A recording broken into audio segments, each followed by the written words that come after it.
नमस्कार मित्रों, हर हर महादेव। स्वागत है आप सभी का हमारे YouTube चैनल में। तो मेष राशि वालों, 11 अप्रैल 2022 से किस्मत की रेखा बदलने वाली है। अब भीख मांगने के दिन गए, यानी इधर उधर भटकने के और लोगों के भरोसे रहने के दिन गए। अब आपकी किस्मत पलटने वाली है। आज की यह वीडियो ग्रह गोचर पर आधारित है। इस दिन का पंचांग अगर सबसे पहले देखें तो 11 अप्रैल को सोमवार का पावन दिन है। शुक्ल पक्ष की दशमी तिथि है और पुष्य नक्षत्र का निर्माण हो रहा है। सूर्य मीन राशि पर है और चंद्रमा कर्क राशि पर संचार कर रहे हैं। इस ग्रह गोचर के तहत आने वाले अगले 24 घंटों में आपके व्यापार के लिए, नौकरी के लिए, स्वास्थ्य के लिए, परिवार के लिए, विद्यार्थियों के लिए व अन्य सभी स्तरों पर क्या क्या प्रभाव झलकने वाला है, किन बातों के प्रति आपको सावधान रहना है और किन किन उपायों को आपको करना है, जो वीडियो के अंत में दिए हैं। दिल थाम कर बैठिए और अंत तक देखते रहिए। आपके समय की बर्बादी नहीं होगी, इस बात की हम गारंटी देते हैं। सबसे पहले, अगर आप भी एक सच्चे शिव भक्त हैं तो अभी के अभी वीडियो को लाइक करके कमेंट बॉक्स में हर हर महादेव जरूर लिखिएगा। बाबा महाकाल का आशीर्वाद आप सभी को अवश्य ही प्राप्त होगा। तो आइए गुरु जी के बड़े ही सुंदर अनमोल विचार के साथ में इस वीडियो की हम शुरुआत करते हैं, जो ज़िंदगी के हर कदम पर आपका मार्गदर्शन करेगा। तो ज़रा ध्यान से सुनिएगा। दोस्तों, हम पानी को कितना ही तेज गर्म क्यों न कर ले, एक निश्चित समय के बाद वो अपने मूल स्वभाव में आकर पुनः ठंडा हो ही जाता है। उसी प्रकार से इंसान को चाहे कितना तेज क्रोध क्यों न आ जाए, एक निश्चित समय के बाद वो भी पुनः शांत हो ही जाता है। परंतु इस क्रोध की अवस्था में वो किसी को कुछ ऐसा बोल बैठता है, किसी को ऐसा वचन दे बैठता है या ऐसा निर्णय ले बैठता है जो उसकी पूरी ज़िंदगी पर भारी पड़ जाता है। तो हमारी आपको यही सलाह है, खुद को उस माचिस की तिली की तरह मत बनाइए जो थोड़े से घर्षण से सुलग जाती है। खुद को बनाना ही है तो उस शांत सरोवर की तरह बनाइए, जिसमें अगर कोई जलता हुआ अंगारा भी फेंकता है तो वह भी बुझ जाता है। बात सही लगी हो तो वीडियो को अवश्य लाइक करें और कमेंट बॉक्स में लिखें राधे राधे। जय हो श्री कृष्ण कन्हैया लाल। आने वाले अगले 24 घंटों में किस्मत की रेखा अब बदलने वाली है, अर्थात वो मिलने वाला है जिसकी संभावनाएं 0% थी। परंतु इसी को तो ज़िंदगी कहते हैं। कभी कभी हमें वो मिल जाता है जिसकी हमने कल्पना नहीं की होती, और कभी कभी हमें वो मिलता तक नहीं जिसके लिए हम बहुत उत्साहित रहते हैं। कार्यों को समय पर करें, पिछली चिंताओं को भूल जाइए, अभी जो चल रहा है उस पर फोकस कीजिए।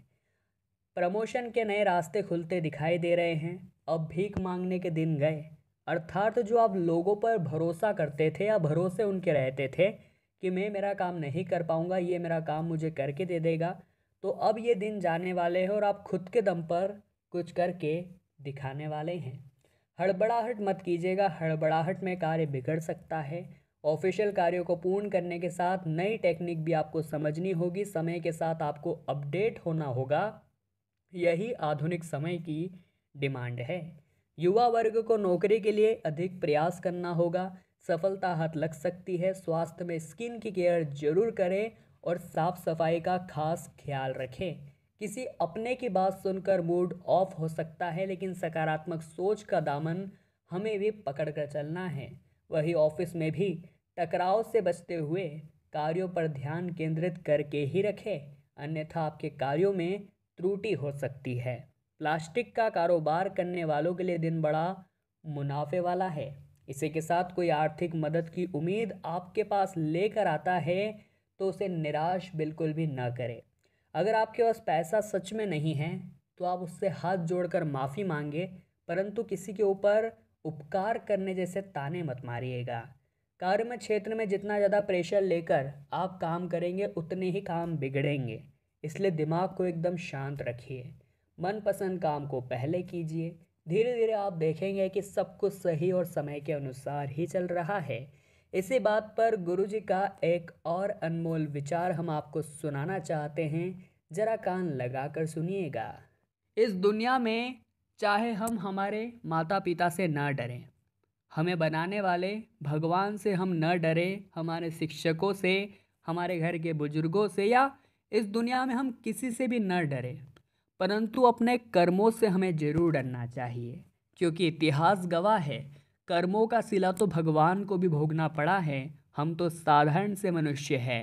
अगर आपके कर्म अच्छे हैं तो आगे का जीवन भी अच्छा है, और अगर आपके कर्मों में संदेह है तो फिर हो जाइए सावधान, क्योंकि फिर आपके भविष्य में भी संदेह है। बात सही लगी हो तो वीडियो को लाइक अवश्य कीजिएगा और कमेंट बॉक्स में ज़रूर लिखिएगा राधे राधे। जय हो श्री सावरिया सेठ की। आने वाले अगले 24 घंटों में आपको क्या क्या सावधानियां बरतनी है, ज़रा वो ध्यान से सुनिएगा। इस समय दौरान में भाग्य का सहयोग आपको कम प्राप्त होगा। हो सकता है कई वजह से आपका दिमाग भी चिड़चिड़ा रहे, परंतु जो भाग्य भरोसे बैठा रहेगा वो तो जीवन में कभी कुछ पा ही नहीं पाएगा। जो इंसान मेहनत करना जानता है उसका साथ तो भाग्य खुद देता है। बेवजह की चिंताएं छोड़कर भगवत भजन पर ध्यान लगाइए, मेहनत करने पर ध्यान लगाइए।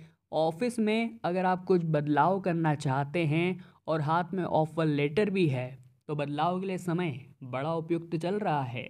सोचे हुए कार्य पूर्ण हो गए, और ऑफिशियल कोई बड़ा निर्णय लेते समय घमंड को बीच में नहीं लाना है।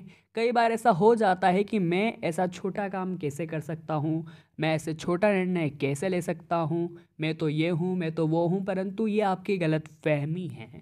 कभी भी ये प्रकृति किसी को सर्वश्रेष्ठ नहीं होने दे सकती। अगर आपके आसपास या आप खुद कोई ऐसा इंसान है जो कहता है मैं परफेक्ट हूँ और मुझसे जैसा कोई परफेक्ट नहीं है, तो ये उसकी गलतफहमी है। क्योंकि ये प्रकृति किसी एक को सर्वश्रेष्ठ नहीं होने देती। मोर को रूप दिया तो उसका कंठ छीन लिया, और कोयल को कंठ दिया तो उसका रूप छीन लिया। ऐसा ही कुछ न कुछ कमी आपके अंदर भी होगी।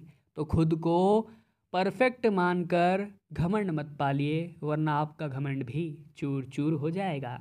सभी कार्यों को मन से कीजिए, किया हुआ कार्य आपको भविष्य में अच्छे परिणाम देगा। कर्म क्षेत्र की बात करें तो कार्यों के लिए दिन चुनौतियों से भरा है। दूसरों की जिम्मेदारी भी आपके कंधों पर आ सकती है। टेलीकम्युनिकेशन से संबंधित बिजनेस करने वालों को अच्छा खासा मुनाफा अब हाथ लगने वाला है। इसी के साथ पिछले दिनों से चल रही समस्या का हल मिलता नजर आ रहा है। आर्थिक मामलों में सजगता बनाकर रखनी है, अन्यथा भविष्य में आपको पछतावा होगा। नई नौकरी की तलाश कर रहे लोगों को पुराने बॉस से रेफरेंस मिल सकता है। इसी के साथ बिगड़े रिश्ते पुनः बनने में बिल्कुल सही रहेंगे। यदि कोई अपना रूठ गया है तो उसे मना लीजिए, वरना जब समय बीत जाएगा तो आप खुद को कोसेंगे कि आपने उससे बात क्यों नहीं की। ऑफिस में मानसिक रूप से आपको पॉजिटिव रहना है, क्योंकि स्थितियां मन मुताबिक नहीं चलने वाली। और अगर समय हमारे अनुकूल न भी हो तो हमें कुछ ऐसा करना चाहिए कि वो प्रतिकूल समय भी हमारे अनुसार हो जाए। हमें उसे लेकर के अपना मूड कभी भी नहीं बिगाड़ना चाहिए। संभव हो तो खुद को तनाव से पूरी तरह दूर रखें, इसी में आपका फ़ायदा है। जो अनुभवी लोग, जो बड़े लोग आपको सलाह दे रहे हैं, उनकी सलाह को मानिए, क्योंकि उन्होंने दुनिया देखी है। अब समय आ चुका है उपायों के बारे में बात करने का। सरल व साधारण से ये उपाय आपकी ज़िंदगी में लाएंगे चमत्कारिक परिवर्तन। दोस्तों, सबसे पहला सोमवार का उपाय हम बताने जा रहे हैं, ज़रा कान लगा कर सुनिएगा।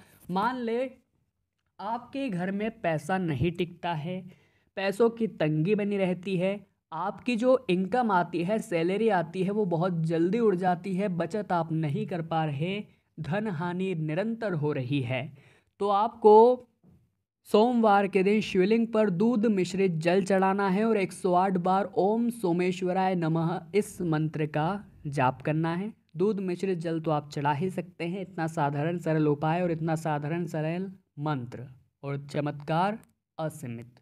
दूसरा उपाय एक बता रहे हैं, अगर आपके ऊपर बुरी नज़र लगी हुई है, आपको बुरे सपने आते हैं, या फिर जीवन में छोटी मोटी जो भी समस्या है, 1 गिलास दूध भर करके रविवार की रात को सोते समय अपने सिरहाने रख लेना है।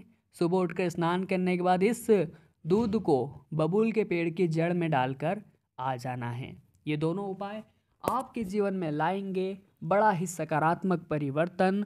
तो मेष राशि वालों, आज की वीडियो में हमने बात करी आपके आने वाले 24 घंटों के बारे में। उम्मीद करते हैं आपको वीडियो पसंद आई होगी। लाइक ज़रूर कीजिएगा, कमेंट बॉक्स में जय माता दी लिखकर हमारे चैनल को सब्सक्राइब करके बेल आइकन को प्रेस कर लीजिए। अभी के लिए आप सभी को बहुत बहुत धन्यवाद।